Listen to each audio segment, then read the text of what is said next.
aspect of social well-being is the ability to make and build and retain relationship with self and with the others of diverse age groups and diverse communities. That's also what you call the extraordinary level of being well, because you're comfortable in your skin, that you can put yourself out in the world to connect with and relate with. So in this context, the social media is and can be viewed as a very powerful tool, an amazing tool to connect with people you know, who are near you, who are far away from you, and people who are not known to you, but who has similar interest and similar background, similar approach to life. And the third is that you connect with people that whom you look up to, who inspire you, who can guide you, and who can show the way. So it's a kind of a nice spectrum of being most familiar and being connected with most unfamiliar.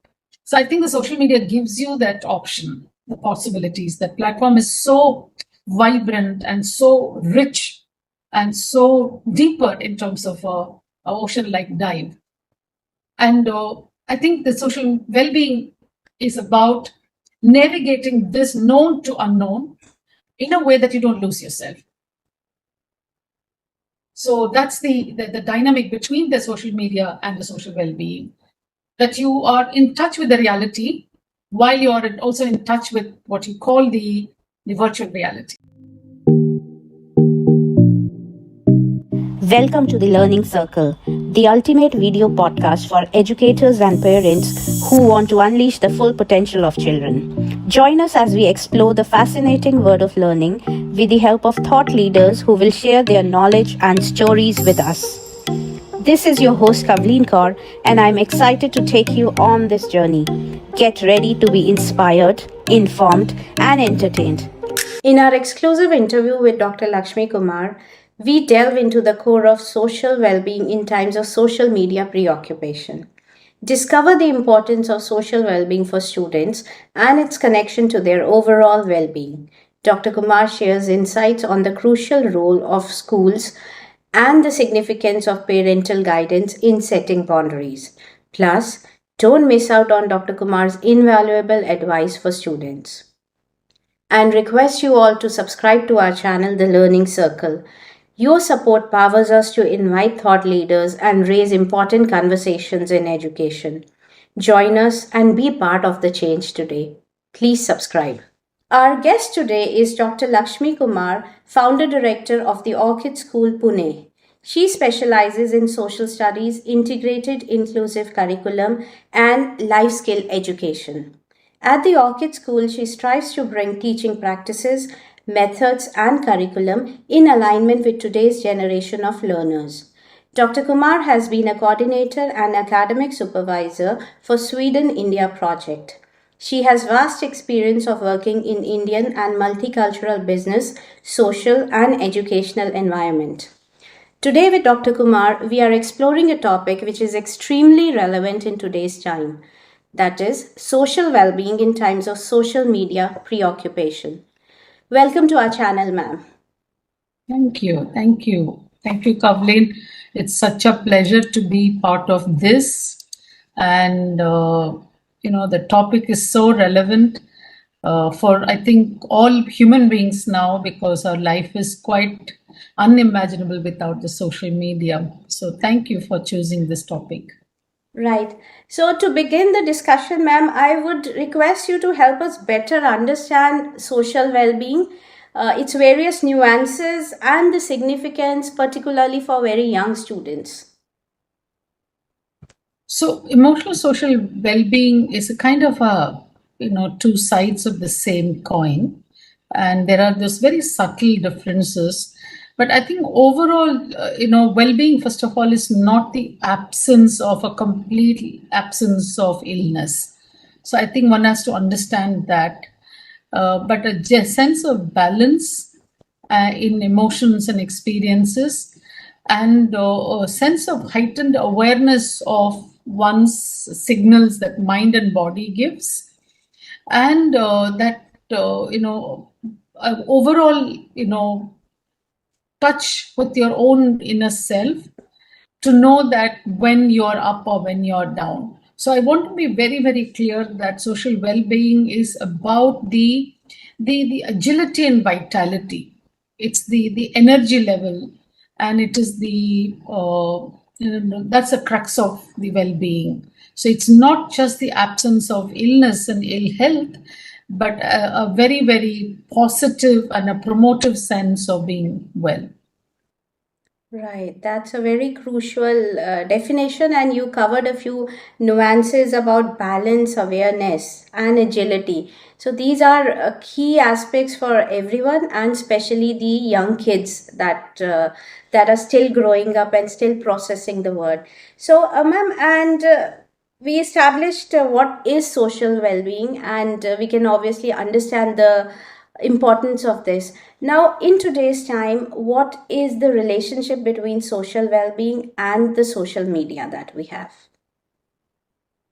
So I also want to touch upon this most important aspect of social well-being is the ability to make and build and retain relationship with self and with the others of diverse age groups and diverse communities. That's also what you call the extraordinary level of being well, because you're comfortable in your skin, that you can put yourself out in the world to connect with and relate with. So in this context, the social media is and can be viewed as a very powerful tool, an amazing tool to connect with people you know, who are near you, who are far away from you, and people who are not known to you, but who has similar interest and similar background, similar approach to life. And the third is that you connect with people that whom you look up to, who inspire you, who can guide you, and who can show the way. So it's a kind of a nice spectrum of being most familiar and being connected with most unfamiliar. So I think the social media gives you that option, the possibilities. That platform is so vibrant and so rich and so deeper in terms of an ocean-like dive. And I think the social well-being is about navigating this known to unknown in a way that you don't lose yourself. So that's the dynamic between the social media and the social well-being, that you are in touch with the reality while you're also in touch with what you call the virtual reality. So not losing that, that again, I'm going back to the sense of balance, not losing that sense of balance and consuming everything that comes on the way in a way that you don't flip over. Either ways, both in a way that you feel all consumed with self praise and self grandeur, but at the same time, not topple over a sense of inadequacy and that misfit for this world outside. It's a very fine balance. Yes. But like I said, known to the unknown. And the reason for it is the simple social connections to seeking guidance and support and inspirations from the world around. Yeah, like you said, it's a very fine balance. And I particularly like the way you put it that, we started the discussion with the positive aspect of social media, which is that it can connect with a person with others, all the way to people who are unfamiliar. But like you mentioned, that social well-being is also a sense of connection with self. So if I understand correctly, while you are connecting with others, you also don't break the connection with the self. You maintain Yes. that connection, you maintain that Yes. balance within yourself. So that Yes. is one key aspect.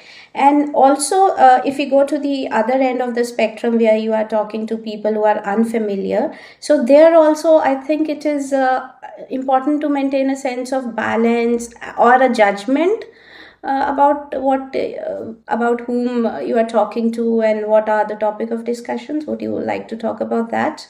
Yeah. So I think, like our favorite W's of education and pedagogic discourse, I think social media engagement must have some framework. And I think it's a skill, it's a competency, and it's a attitude. So I want to provide this in a pedagogic framework because I am not the opponent of social media. We know that we have it's here to stay. Okay, it's become an integral part of it.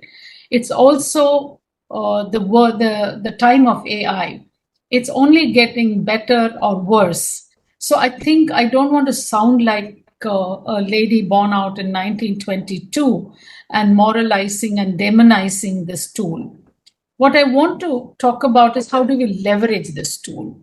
How do we use it in a way that we control it rather than the tool controlling us? So it is the genie that needs to be, it's already out of the bottle, but is there still a negotiation that we can do with this genie? So let's start with this framework of, first of all, I need to, as a social media engager, is what is that? So what's the purpose of my engagement? Is very, very important. Is it an information seeking engagement? Is it an endorsement seeking engagement? Or is it an attunement seeking engagement? That, oh, there are more people like me aligned with that I'm seeking, I'm creating a community.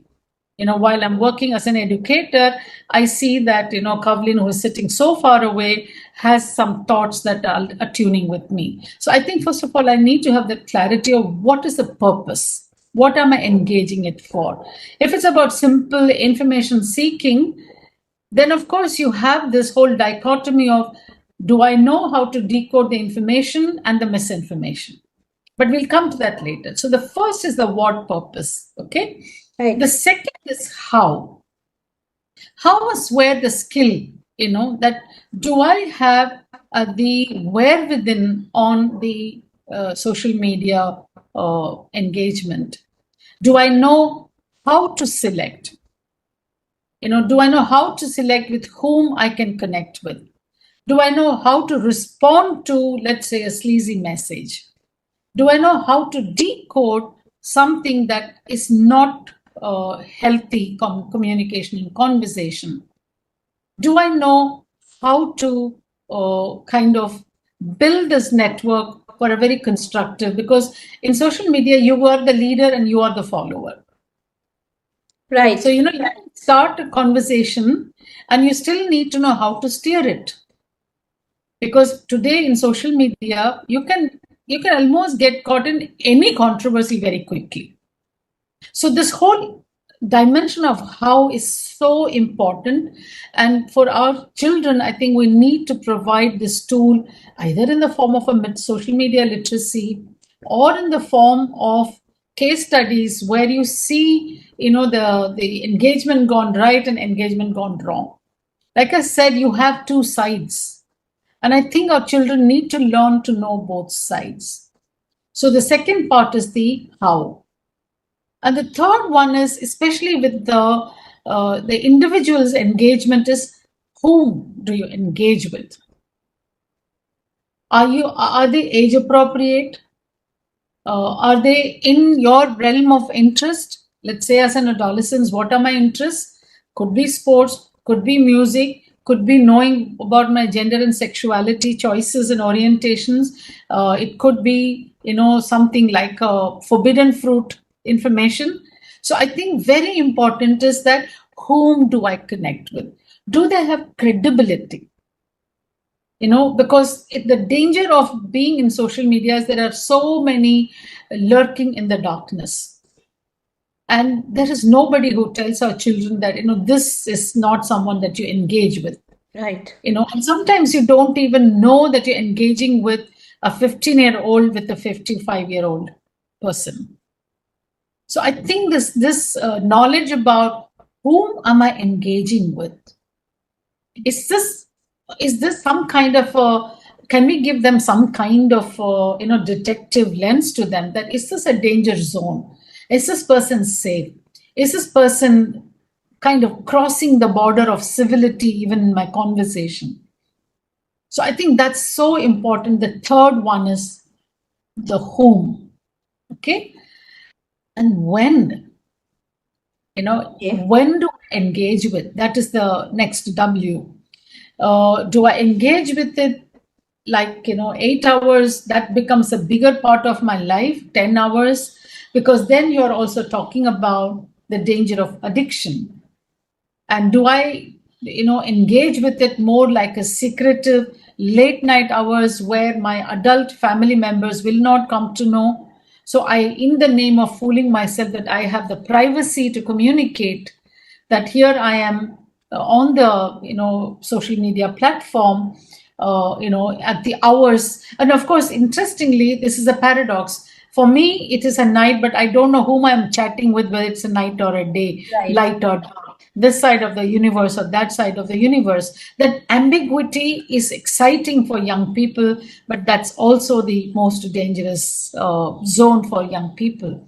So I think the when is the critical thing, that is this at the cost of my other engagement? Let's say I'm meaningfully employed, or I'm a student, or I'm a teacher, or I'm even a housewife. Is this kind of stealing away my productive work, that I feel like I'm engaging in it in a very what purpose without any meaningful purpose? So I think the when and the what is so interconnected. And I think last but not the least is how long, because there is only this much that our ecosystem can process, our brain cells can process, and our vision can hold. But how many hours is good, and but we definitely know how many hours are not good now. And so I think that how long also gives us a perspective of definitely an indicator of for well-being. Right. So we discussed these 5 aspects of the framework for social media usage, and each one of it is very crucial and has several nuances under it. So I would request you to throw more light on each, starting with purpose. And in purpose, I would really like you to focus on the endorsement part, because young children, they are see, their judgment is still being formed. So anybody who praises them or gives them some easy appreciation or some rewards, they can be prey to that. So it's very difficult for a young child to sort of judge what is whether I'm getting a positive endorsement or I'm falling into a trap, right? So for a young child, especially the purpose part, the others may be slightly easier to understand. The purpose part, because they go online for information, definitely, even very young child. But the other part, the endorsements and connections. So how do we help the children navigate these aspects? Kavleen, I want to have this mirror reflection on us first. I think, including adults, we all today are on social media platform hooked up for what you call this abundant endorsement. Yes. The number of likes. Mindless endorsements, And sometimes I am also doing that. I'm just browsing, I'm going through the Facebook, click, click, click, click, Sometimes I'm clicking not because of anything, because I haven't, said liked to Kavleen's post for a very long time. So it is a very, very mindless endorsement. It has meaning, zero meaning attached to it, that it is as disengaged as it can be. It's almost like saying a blind hello to you as a formality. So I think it's a very human, intense need to be liked. So I think in that whole, ladder of Maslow, I don't know where, it's almost becoming the equivalent of the lowest, the hunger and the basic security and this love, I think it is kind of over consuming element of it is this endorsement, and including adults. I'm saying it because I think then we probably can transfer this empathy to children, is that I put a post, in half an hour, I want to know how many likes. The second is I want to know who all have liked. Okay, then I want to know whether, made any comments. And the who all liked is why, because is it in my known circle, people that I wanted to be liked, or people who are like, in the second layer of the circle of slightly distant friends and relatives. And so I also want to kind of in my head create this hierarchy of the who liked it and who has, probably still stayed silent. So let's transfer this empathy of this action that adults are engaged in with children and with especially young people, that intense need to be liked. And I'm asking a question, is there a void within adults that we are seeking these likes? We want endorsement for, let's say I put a post about some education idea.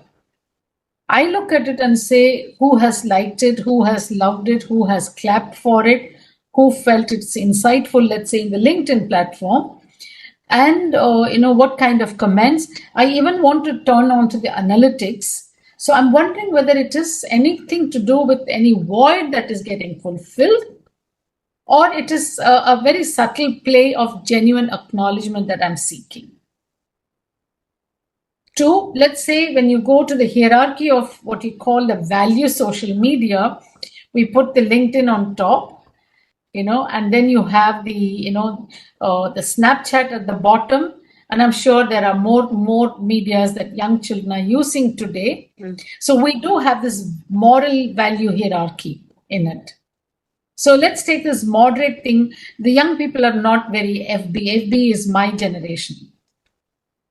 Okay, my kids also don't. They're all in Instagram. Now that is the very, very powerful, quick consuming and, visible to the world tool. So you put a post and within no time you want to return to see how many likes.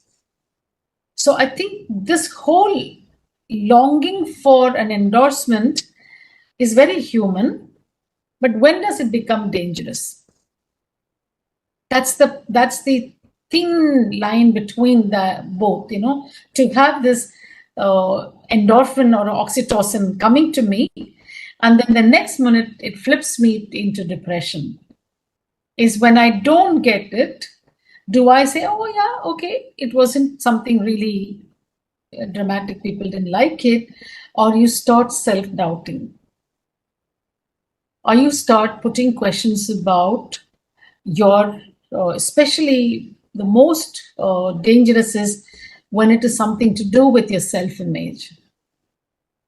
Then you start self-doubting, then you start building this sense of mistrust in the environment, and that you start feeling inadequate, inferior, and that it kind of pulls you down. I think that's when that the whole, engagement in social media, begins to show the direction of not being able to manage our well-being.